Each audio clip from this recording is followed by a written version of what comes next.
আমার চাচাতো বোনের নাম তাইবা। একদিন আমি তাদের বাসায় বেড়াতে গিয়েছিলাম। তাইবার সাথে একটা জিন থাকতো। তো আমরা সারাদিন অনেক মজা করলাম। রাত্রেবেলা আমি আর তাইবা একসাথে ঘুমাচ্ছিলাম। রাত 1টা বাজে।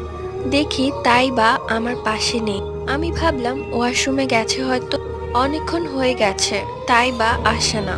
আমি ওয়াশরুমে গিয়ে দেখি তাইবা নেই।